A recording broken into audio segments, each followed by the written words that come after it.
Shalom and greetings, friends, and mishpacha. Now, back on January 5th and 6th, 2013, I recorded parts 1 and parts 2 titled The Orthodox Jewish Calendar. Now, to my surprise, it has received more hits than any of my YouTube video teachings. I figured it might be one of the least. A topic like this, that not many people might be interested in it. Usually prophecy gets the most hits, the most conversions, the most interest out there, because a lot of people want to know the future and how the Creator is going to relate to their lives if He's out there and He's still interested in us. And prophecy does get a lot of hits and conversions, but this topic hit so many hits, and I've learned more since I've recorded it, and a few errors have been brought to my attention since then, especially since 2014 in around October, where I met a true scholar in this topic, Herb Selinsky, and he lives out in Texas somewhere right now. And he's been studying this topic since 1967. Now, that's about 47 years when he first became interested in this topic and started pursuing it. Like myself, had no idea how many hours it would involve and how it would be a growing and learning process as more information comes. And he's been studying, and he's traveled the country, different yeshiva schools, universities, even in New York City, and all around, digging up ancient archive information in Jewish history, studying the Talmud, and he's brought some errors to my attention that I'd even had in my writings and what I had teach, and mostly in relation to some terminology issues. For example, in the first century, you wouldn't just say Orthodox rabbis.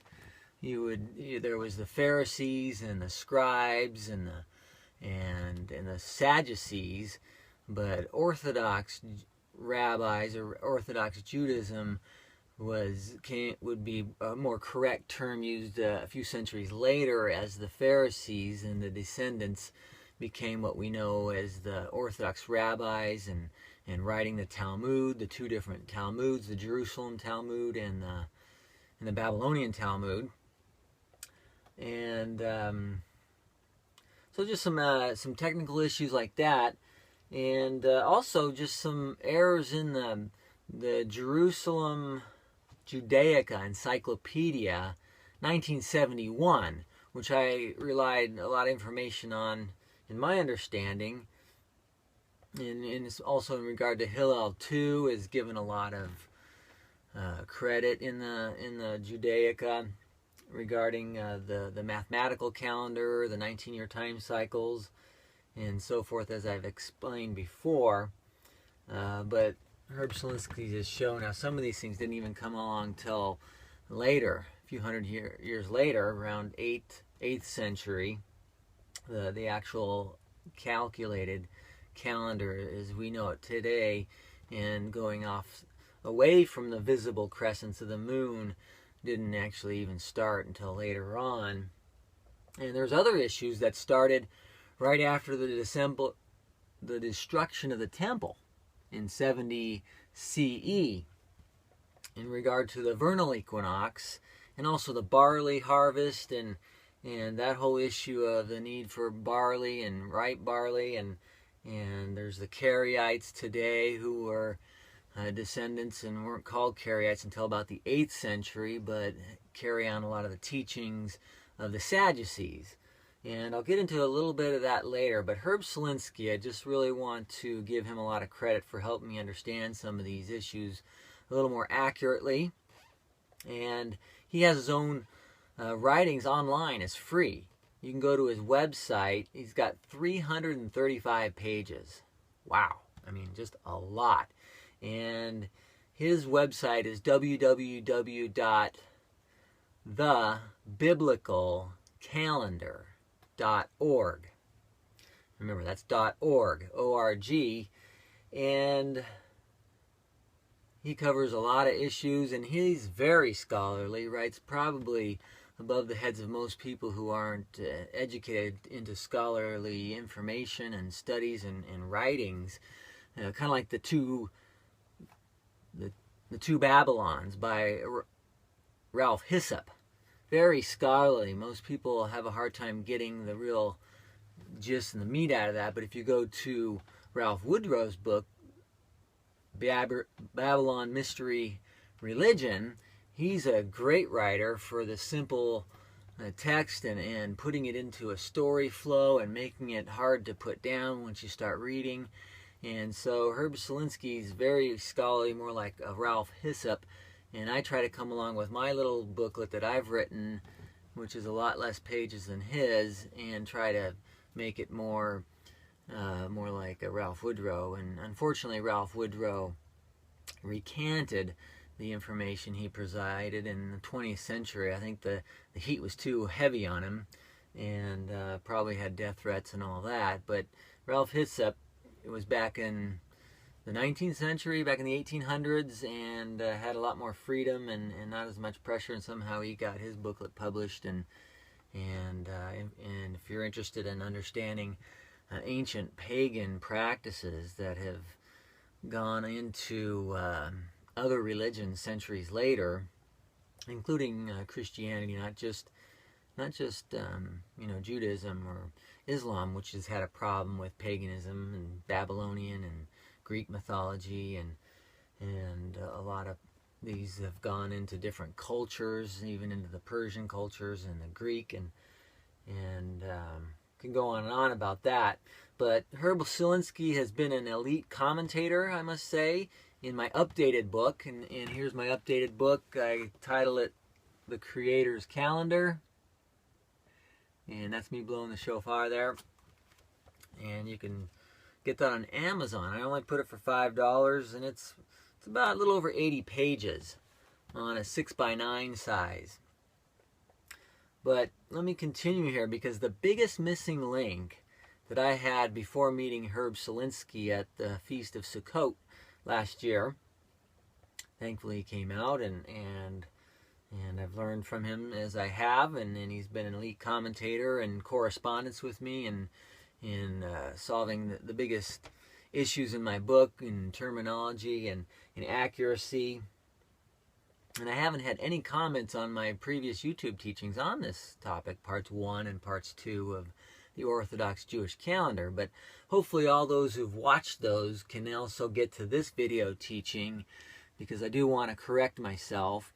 And anytime anybody can prove to me with solid evidence, historical evidence, credible evidence, and if it matches up with the scriptures, then hey, I give it 2 thumbs up, like Herb Selinsky's done with me on this big missing link that I had, and it's in twofold. Let me just explain this real quickly, please, and bear with me. I appreciate your interest in this if you have it, and to continue listening. But point number 1 is the vernal equinox. I didn't have enough information before on the vernal equinox. I talk about the fall equinox and how that must occur on or before the Feast of Tabernacles, as we say in English. Sukkot is the Hebrew word for tabernacles, and that's the plural form. Sukkah is a singular, like tent or tabernacle. So the vernal equinox, what I've found to be, with enough evidence, thanks to Herb Selinsky's thorough research, and I'm going to expound upon, brief it down for you here, is that the vernal equinox, we also know as the spring equinox, must occur on or before the first new moon of every year, according to the Creator's calendar. Now, the Karaite movement, the sect of Judaism, that they claim the barley only, and you can find the word barley in the scriptures, yes, and the word for Aviv or Abib, for the first month. That's an ambiguous word. I thought it was more dogmatically meaning green ears, but it can also just mean ears of corn. It doesn't have to be any specific ripeness. There's no real evidence of that in the scriptures, and some may claim there is.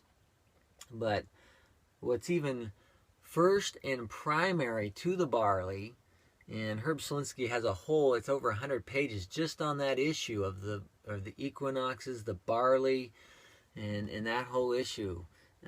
So if you can't find it, send me an email or him off his website. He'd be glad to help you. I'd be glad to help you and bring that information to you in more detail. But let me break this down to you, that we have the Hebrew calendar that the Hebrews went by, the ancient Hebrews. We have the Babylonian calendar that comes along, and we have the Persian calendar. The Babylonians, long before the Babylonian of Nebuchadnezzar, but the Egyptians. Some people say, well, mankind didn't know how to determine the exact day of the equinox, the spring equinox, the vernal equinox in the spring, and also the fall equinox. When the day and the night are exactly the same amount of time, that the days are not longer than the nights, and the nights are not longer than the days. That's what we call the equinoxes. There's two of them. And then there's the other two that are not equinoxes in the winter and the summer, solstices. And those are the solstices when the day is either longer, the longest day of the year, and there's a solstice in the winter when the daylight is the shortest time period of the year in one day. But the equinoxes are in Scripture, and it's a historical fact that the Egyptians knew the exact day of the equinox. Even some cultures about 4,000 years ago, we can see that just with the Egyptian calendar, you can see with the three main pyramids how they line up a shadow on the exact day of the equinoxes. And even the Sphinx, or that pyramid is pointing directly at the sunrise perfectly only on the equinox. It rises on the east and comes right to straight on with that pyramid. And there's the huge pyramid in Egypt that's right behind the Sphinx, and is also on noontime. There's no shadow at all, only on the day of the equinox. So there's a number of ways that the Egyptians had with their pyramids to show the exact day of the equinoxes. Some cultures, and I can't think of the name off the top of my head, had some temples where they would give a 2 to 3 day warning, heads up, before the actual equinox, and then they would have that as well. Just even basic sundials, ancient sundials, can determine that. So once we know that, that's clue number one. I'll get to the scriptures a little bit later to tie this in, but it's important to know that the Babylonians did not know how to determine the exact day of the equinox. At least in their calendar, they wouldn't determine the equinoxes in determining the first day of any year, the first new moon after or on the spring equinox. They started doing that just like the Hebrews have been doing it. And we know that Moses, in his first 40 years, was learning in the ways of the Egyptians. He was educated by the Egyptians, so there's no doubt that Moshe knew the exact day of the equinoxes. And what I believe is that the Hebrews have known that. Abraham and Isaac and Yaakov, could also know these things. The Egyptians know these things. It wasn't difficult in ancient times, but we find that the Babylonians line up with the first new moon on or after the spring equinox to determine their New Year's of every year. just like the Hebrews, in 499 BCE. That's about 500 years BCE. Now, since 486 BCE, so we have about 13 years later, we have the Babylonians conquering Judah.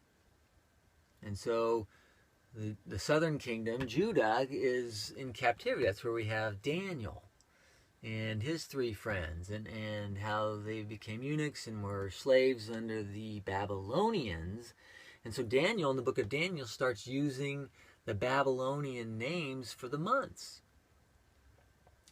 Now this has perplexed zealous theologians and Torah lovers and those who want to put paganism out of their life and out of their theology as much as possible, and they seem to try to discredit Daniel and say, well, why is he using Babylonian names?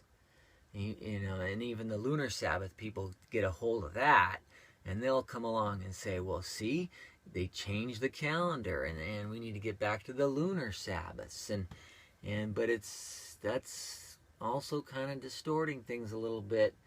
And let me propose to you another logical explanation that Herb Selinsky's helped me understand, is that the reason Daniel, and we know he's faithful Daniel, even the lions, the Creator protected him in miraculous ways, and he said, "Oh, beloved Daniel," an angel told him that he was beloved by the Almighty. He was very faithful, and God rose him up to second in command under the Babylonian kingdom, just like Joseph was in the Egyptian kingdom, second under command under Pharaoh. So Daniel should be looked as being faithful, not a compromiser or a paganizer, or however you want to word that. But Daniel simply used Babylonian names because the Babylonians had adopted the same exact timing, the same principles of the calendar. They wouldn't determine their New Year's until the equinox, the first new moon on or after the spring equinox. And so if every month is exactly the same, and you're in a culture where you need to communicate the appointed times accurately so that everybody can understand, and even if Gentiles wanted to keep the feast, they were welcome to. It says even in the Torah, it says, let the stranger in your gates, keep the feast with you. I mean, they weren't to eat the Passover lamb, but everything else, they were encouraged to learn the Torah, the written one, the writings of Moshe, and the feast days, the Lord, the Almighty, Adonai, Hashem's feasts. And I'm just using some different titles, Hebrew and English, for the Almighty, the Creator. And so it's similar to today. Now today we wouldn't use the first day of the month on the Creator's calendar to say January. We wouldn't use Roman names. Why? Because January is not the first month. And because you're adding a 13th month every once in a while in the Creator's calendar, in the Roman calendar, the Gregorian calendar that's popular and secular today, only has 12. And it's a different calendar, so you can't always put the Roman names to the Hebrew calendar months because they're not the same. But see, with the Babylonian calendar, Nisan was always the first month. The 14th of Nisan was always the 14th day of the first month on the Creator's calendar. So it's like today for the weekdays, though. Weekdays are 7-day weeks, so if we're in a culture that's going by 7-day weeks, like most of us are, and we say Saturday, we'll say Saturday to be explicit on what day we're talking about, especially if it's going to cause confusion. Now let's say I'm making an appointment, say, hey, let's get together Shabbat night, or evening of Shabbat. Now, a Hebrew who's keeping the Shabbats would think, well, that's Friday night, because the Shabbat begins at sunset Friday evening and it ends on Saturday evening. But if I wanted to say Saturday night to you, I wouldn't say on the evening of the first day, because most people would think, okay, well, you're talking about Sunday. Because the Roman calendar days begin and end at midnight. And so the beginning of a day is at a different time. The beginning of the year is at a different time. The Roman calendar, the Gregorian calendar, starts its year in the winter. The Creator always starts his year in the spring. Newness of life. And when the days are getting longer, light is growing. Life is growing. And that's when the Creator likes to start his calendar, on or after the spring equinox. And this is, we'll get into this with the temple here in a little bit. But this helps to explain Daniel, why he uses Babylonian names since 586 BCE. In the scriptures, we start seeing the Babylonian names. Now, it also continued under the Persians, not just the Babylonians. In 439 BCE, this is 47 years after the Babylonian captivity, the Persians conquer the Babylonians under King Cyrus. And King Cyrus is the one who gave freedom of religion, more freedom of religion, and they realized, whoa, the Babylonians have a better calendar. They can, okay, we'll start with the equinox. We know when the equinox is now. And the Persians said, why try to go by a calendar that's not as good, or reinvent the wheel? So they just continued with the same calendar, and they allowed the freedom of rebuilding the temple, what we call the Second Temple, rebuilt under Ezra and Nehemiah, as we would pronounce in Hebrew. And so under the Persians, Daniel still continues using the Babylonian names, simply because the timing of Nisan first, all the way up, and we go to Sivan that month, and so forth, and those months would always be the same months and the same days, and so it avoided confusion under people who had lost information and not sure which days we're talking about. For special appointed times, we call them moedims in Hebrew and in the scriptures. So this helps us to explain how faithful Daniel would use Babylonian names, just like most of us would say Saturday or Sunday or Wednesday. If we're saying, hey, let's get together on Wednesday, and you say, oh, that's the 5th day of the week, or is that the 4th day of the week? Now we got calendars where the Europeans started in the 20th century to make Monday the 1st day of the week. And Sunday, they want to make the 7th day. Wow. So that they can follow the scriptures on the Sabbath or the 7th day. And it makes sense if you have 2 weekends, you start your week over on Monday, it's the first week work day. So a lot of people have been switching over to this other calendar system of making Monday the 1st day of the week. And so when there's confusion, why say 1st day and 5th day when we can actually say this is the day we're talking about, Wednesday or Saturday evening instead of Friday evening, or Erev Shabbat or Erev Sabbath, or after the Sabbath is over. You could say things like that to make it explicit, but what I'm proposing is that it's not a sin to use names that have been adopted by cultures that use other titles and names for the days of the week or the month, as long as we're talking about the same days, the same appointed times, and there's no confusion on that. And so that's a big clue on helping me understand how the equinoxes are important and how they tie in with Scripture. I'll get to that in a little bit. But the twofold, getting to point number 2, is the barley harvest. I was leaning more towards the Karaites on that information, but not too dogmatic on that and being explicit either. But what's more proven to me now is the barley harvest, if at all, potentially secondary, if anything, in regard to determining the 1st day of the 1st month. If you're relying on agriculture alone, and there's all kinds of weather patterns that can change, droughts and frozen late freezes in the winter, dry winters where you'd have an early harvest of barley. You could be starting your years, if you're going by agriculture alone, you could be starting your years in the winter some years, and in the late spring in other years. So the barley alone is not the way to determine the beginning of the month. And the Karaites, although they've maintained some of the calendar on the crescent, the visible crescent of the moon, they've lost some information about the vernal equinox, and I'm going to get to that in a little bit and explain how they got off on that a little bit and what I see. And one of them is we see in the first and second temples, and we can see that how the calendar was exercised.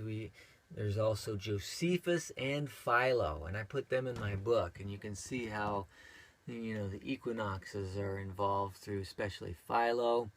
And some people say, oh well, he's a Hellenized Jew, but he wrote letters also talking about how liberal and how the Jewish people were drifting away from the Torah and how they were becoming Hellenized, and so there is some evidence from Philo that yes, he was growing up in this Hellenized culture, but he wasn't quite so influenced and not such a bad guy as some people like to try to make him out to be. And he's a credible historian, and so he's an important person to consider in restoring the ancient calendar that was used in the first and the second temples in Jerusalem. And so I'm going to give you a little quote here from the Talmud, and this is where the Karaites will start emphasizing the barley harvest. One of the pieces of information that they'll use as credibility is that Shimon, or Simon, son of Gamaliel, offers some credibility, which seems to give the Karaites some ruling over the equinox priority. And so I'd like to quote from you from the Babylonian Talmud here, Sanhedrin 11a. A is an apple, on pages 47 and 48 of the Babylonian Talmud Sanhedrin. You can also abbreviate that or acronym it as BT-SAN, capital letters, if you want to Google search that.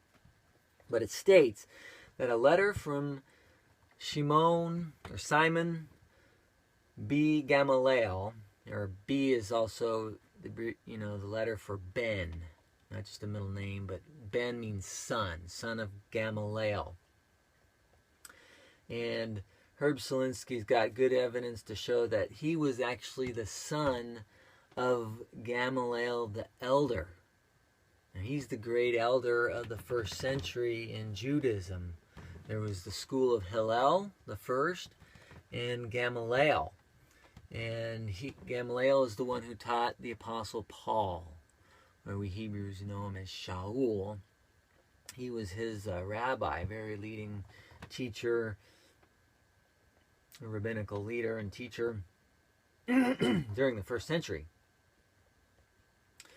So here's a quote from his son, Simon. Here's some first century, and this is in the Talmud. And Herb Selinsky thinks that this is not an accurate quote, but let's say it is for hypothetical reasons. It says here, we beg you, and he's writing this, we beg you to inform you that the doves are still tender and the lambs still young. And the grain has not ripened. So here we have the grain, the barley has not ripened, at least enough. I have considered the matter and thought it advisable to add 30 days to the year. And so here we see a principle of adding a 13th month but notice here, it's not just the barley. It's not just the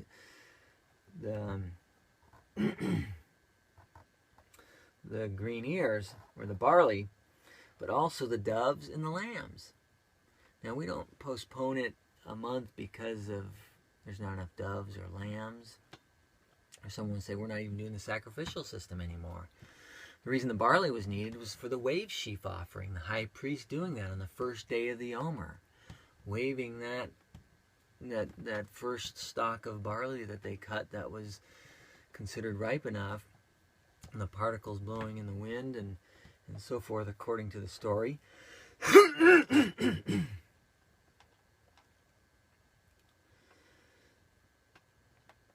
So as I mentioned, Gamaliel, Simon's father, we see him in the book of Acts, chapter 5, verses 33 through 34. And also in chapter 22, verse 30. And we're in one of those cases, he's backing up what's called the Christians, and he's saying, hey, if it's of Hashem, it'll prosper. If it's not, it's going to fail. We don't need to go after and persecute and torture and murder him, is what Gamaliel was saying, as quoted in the book of Acts, but also as the teacher of Shaul or Paul. Now, this Talmudic quote, again, is expressed considerable influence in the calendar before the temple was destroyed on what it was like before 70 CE, if that be an accurate quote from Simon Gamaliel, son of Gamaliel. But within 20 years, and this is where Herb Selinsky's got a lot of evidence, within 20 years after the destruction of the temple, so that's between 70 CE and 90 CE, the Aaronic priesthood was no longer running the temple. The Sadducees, as Herb Selinsky does also show, that they had a lot of influence in doing the priestly functions of the temple. They were very much involved, including how to count the Omer and everything. It wasn't just the Pharisees. It was all done their way. Now, the Talmud was written by the Pharisees, so of course history is going to be from their perspective versus the Sadducean perspective. But it's interesting, you can look at Herb Selinsky's information and what he provides as a non-biased scholar, and simply seeking the truth and wanting to know the truth like myself. But due to the lack of the Aaronic priests doing these things, power struggles began between the Sadducees and the Pharisees being greatly outnumbering the Sadducees. Obviously, they began winning the influence and also the writers of the Talmud, the two Talmuds. And also claiming infallibility and superiority in history. And they're not the only ones who claim that. So it's important to get all the information and weigh it out and compare it to the scriptures. As I mentioned earlier, Herb Selinsky has shown that through the Encyclopedia Judaica, 1971, that's what I go to. I don't know if they've made corrections since then, but often in many articles and topics in there, there's just one author. And I didn't know that before. Herb Selinsky showed that to me. And so it's not filtered. It doesn't have the checks and balances that a lot of more world-renowned encyclopedias do have. And also, like I mentioned, the two Talmuds and the Pharisees greatly outnumbering the Sadducees and becoming the Talmudic writers, and the Sadducees having more control over the priestly functions than what's recorded in the Talmuds. But nevertheless, and the bottom line that I really want to get to here is that both Orthodox Judaism, and this is what I've mentioned before in my teachings, and Orthodox Christianity have made some significant changes to the Creator's calendar. And it's just a day or two usually, and most people think, well, what's the big difference? 1 day or 2 days? unity is more important. Being together, community, and everybody keeping the same day, that's more important. But if you're from the Hebraic side, people, the weekly Sabbath, they say, well, you can't worship on Sunday and change that for Saturday. That's only one day difference. And as Christians will say, it's only one day difference. But then when you talk about the annual feast, and then, what's the difference between 1 or 2 days? And how can we know? And if you think like that, that's fine. I'm not gonna cover that issue right now. But if you are zealous to follow the Creator and be on His appointed times, following the ancient calendar, and also restoring it the way it was with the first and the second temple, and basing that upon the scriptures. Let me just cover the scriptures again, just on a quick synopsis here. First of all, 4 places in the Tanakh, we are told not to add or take away from the scriptures. The first one is Deuteronomy. We say Devarim, chapter 4 and verse 2. It says, you shall not add to the word which I command you, nor take away from it, that you may keep the commandments of the Creator here, your Elohim, which I command you. Now, jumping over to chapter 12 of Deuteronomy, Devarim 12:32, he says, whatever I command you, be careful to observe it. And we have the Shema Israel. We have here, you shall not add to it or take away from it. Another strong warning here. And jumping over to Joshua, we say Joshua, chapter 1 and verse 7, he says, only be strong and very courageous, that you may observe and do according to all the Torah. He's referring to the writings of Moshe, the written Torah, which Moshe, my servant, commanded you. And he's speaking to the people who they only had access to the written Torah. And at that time, the Israelites, the common people, do not turn from it to the right hand or to the left. Don't deviate away and start going away and become derailed off it. Stay on that straight and narrow track, that you may prosper wherever you go. Nice promise there. And then in Proverbs, chapter 30, verses 5 and 6, it says here, every word of the Creator here, His holy name, is pure. He is a shield to those who put their trust in Him. Wow, every word. Do not add to His words, lest He rebuke you and you be found a liar. Now that's Proverbs chapter 30, verse 6. And then if you want to go to the Brit Hadashah writings in Revelation 22, this is the 5th example, verses 18 and 19. For I testify to everyone who hears the words of the prophecy of this book, if anyone adds to these things, the Almighty will add to him the plagues that are written in this book. And if anyone takes away from the words of this book, of this prophecy, the Almighty shall take away his part in the book of life. Now that's referring specifically to the book of Revelation, yes, and you might say, well, that's not referring to the whole scriptures.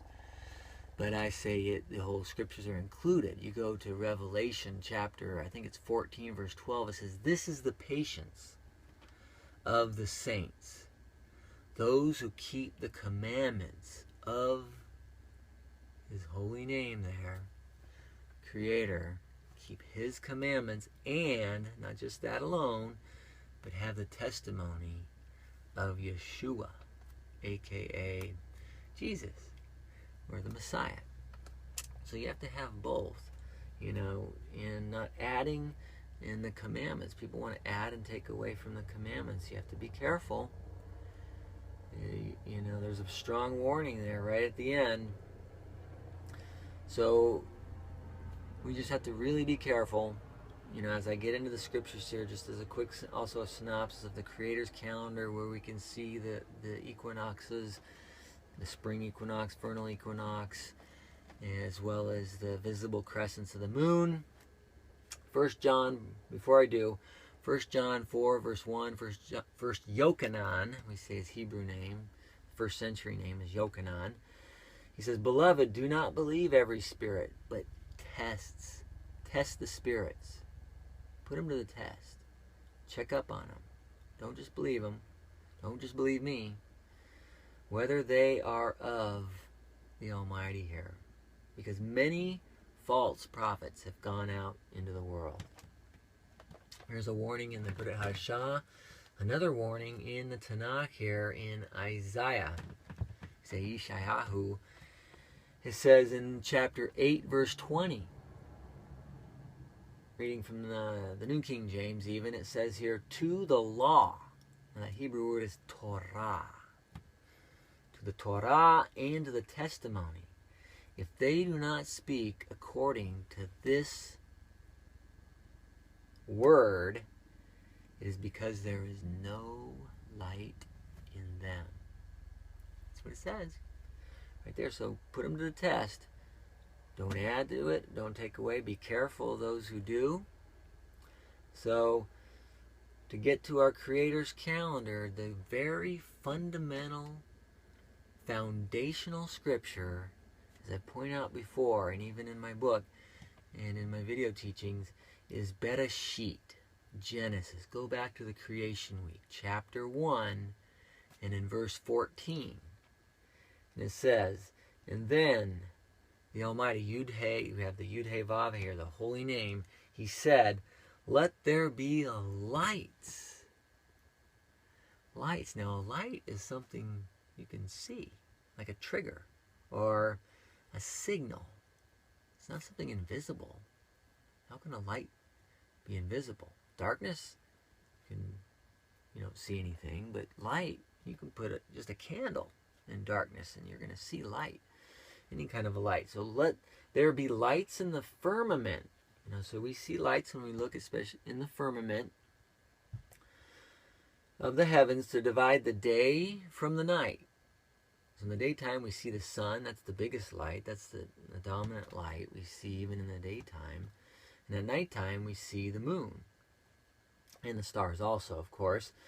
And he says, "Let them be for signs and seasons." Now, that Hebrew word for seasons, I'll get to that. It's moedim. It's not talking about summer, winter, spring, or fall. The 4 agricultural seasons. It's not talking about agriculture there. It's talking about lights in the firmament. Astronomy. Not astrology, but the astronomy. The orbits of these things are like a huge clock in the sky. It's like a big hand and a little hand. And we have these things to help us tell time. It says for days and for years. So there's for feast days, special appointed times, even assemblies, and for days. How do we determine the beginning and ending of a day? According to the scriptures, it's at sunset.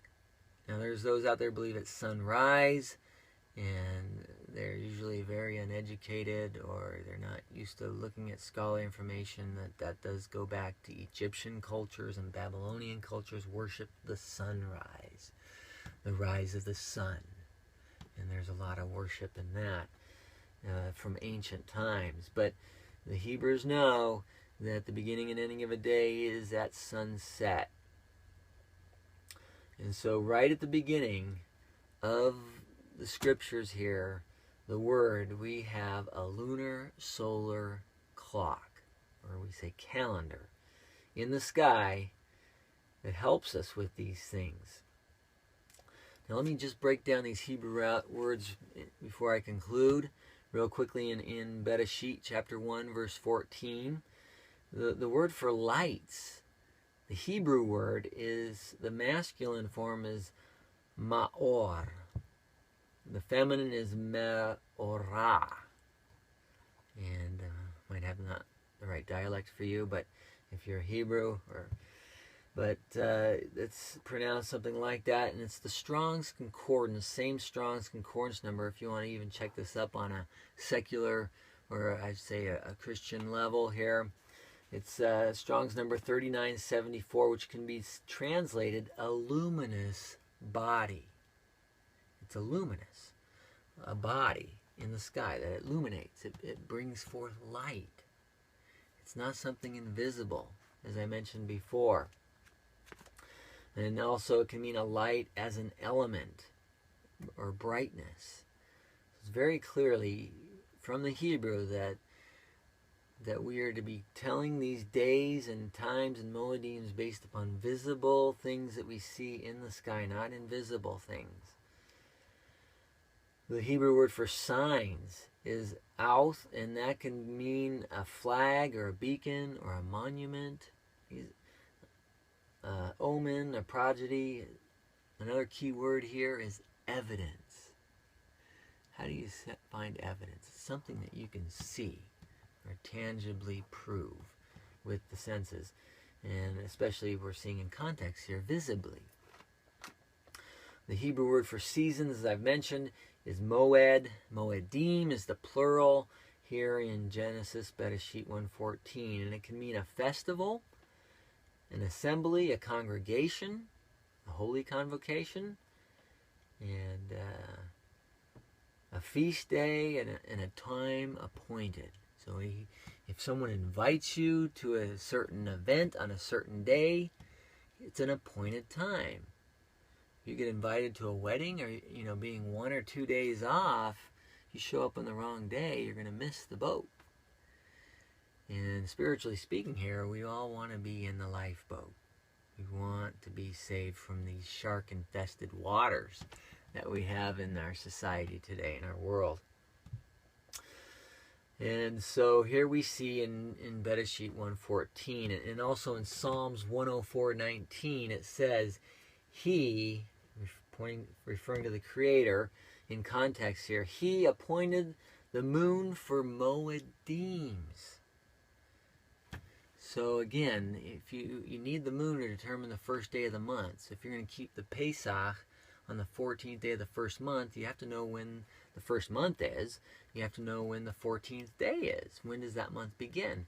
The moon is necessary for that, of course. And the sun knows it's going down. But Genesis 1:14 also mentions years. We are to determine the calendar, the moedims, based upon years. How do we use lights in the firmament to turn years? And that word for years is Shana. We say Shana Tova. It's like Happy New Year.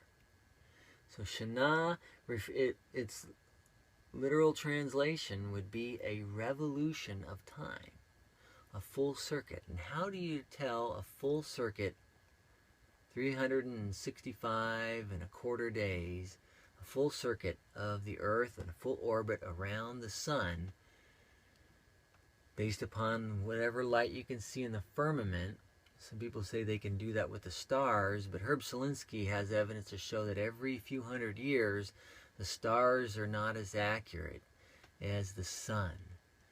The equinox, the fall and the vernal equinox are unchangeable over even the last 4,000 or 5,000 years, where constellations can shift a little bit because, as modern astronomers know, that the universe is expanding and things are changing in the universe, but our orbit and the timing has not been changing as far as we can calculate for at least 5,000 or 6,000 years, and perhaps more with mathematical formulas that are brilliant that I don't understand. But we can see that just from proving that the only way to know the beginning and ending of a year in Genesis 1:14 is the equinox. And as I pointed out, the fall equinox is also mentioned, the year's end, and I've talked about in my previous teachings. But Herb Selinsky's got a lot more evidence on the spring equinox. So if you have an open mind and you're just on the barley only, or if you're just on the mathematical calendar only, calculated, the modern Orthodox Jewish calendar, then, and you think that there's no way to prove these things, I encourage you to get his book. Also, like I mentioned, my book. But before you do, you really have to ask that question. The big question, the blockbuster question here is, who has sovereignty over time? Who can make anything holy that's not holy? Who has that right? Do the sages have that right to make something holy? Or the church fathers? Can they just move the day, the weekly Shabbat, to any day of the week? Can we do that? Can you do that? How about a statue? Can you make that holy? Who has the right to make anything holy? Well, I hope we all can say the Creator, and that none of us have that authority. And I certainly don't claim that authority or right. So I'm seeking to go by the biblical calendar, the one that the Creator has preserved in the Scriptures, clearly as we can understand better from the original Hebrew language, and also with plenty of history to back up, as I pointed out, just the key points in this video teaching. So for the sake of unity or bigger worship communities, some people want to prioritize that. Do we want to be guilty of Hosea 4 in chapter 4, verse 6? And that says here, it says, this is a quote from the Creator, the Almighty here. He says, my people, his people, are destroyed for lack of, does it say faith? No, it says lack of knowledge. It says, do you want to be his people? You want to be his people? Are you his people? Do you want to have a lack of knowledge? Well, if you're ignorant, of course, times of ignorance, he'll overlook that. But when the information is there and provided for you and you reject it, notice he says, because you have rejected knowledge. So that's when it becomes serious, is when the information is brought to us and then we reject it. And when it's never been brought to us, it's a different story, and we're innocent, we're innocently ignorant. But when it's brought to our attention and we reject it, he says, because you have rejected knowledge, he says, I will reject you as Cohen, or priests, as being a priest for me, for him. And we see in the Brit Hadashah that anyone grafted in is called to be a royal priesthood. As Israel was to be a royal nation and a priesthood to the whole world, so is the calling for anyone who wants to be grafted in and learn the true ways of the Almighty here. So he says here, I will also, because you've rejected knowledge, I will also reject you as Cohen for me, because you have forgot the Torah. It says here, the Torah, the written one here, of your Yud-Heh-Vav here, the holy name, the holy Creator. He says here, I will also forget your children. It's pretty serious. So we don't want to reject knowledge. We don't want to forget it once it's been given to us. If we do, it's a pretty serious thing here. So for those who do not want to place the church fathers or the sages as being a higher authority or sovereignty over time, over the appointed times, the feasts, as we see in Leviticus chapter 23, we see the weekly feasts and we see the annual ones. If you don't want to give the sages or the church fathers authority over what's revealed here, what can be revealed, then I encourage you to study this topic. Not just my book here, The Creator's Sacred Calendar. And I don't claim to be infallible. It's on Amazon. And once I get more feedback from it and make some more adjustments, if there's needed any, have more confidence, I'll spend a couple $100 and put it in an ebook. And then it's easy, downloadable. Or I can email you a PDF. If you want to email me, I can just email that to you real easily. Just get the contact information off my websites in the description of this video teaching. And feel free to correspond with me and educate me more if you think I need it, or if I'm incorrect in anything. And also there's Herb Solinsky's free downloadable information as well on his website titled, or his website URL, www.thebiblicalcalendar.org. O-R-G.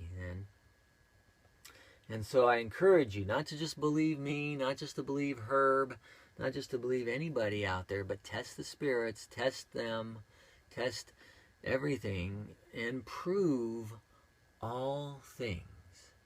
Yes, prove all things. And don't just prove it, but hold fast, or persevere, endure with what is good, whatever is accurate, and whatever is true.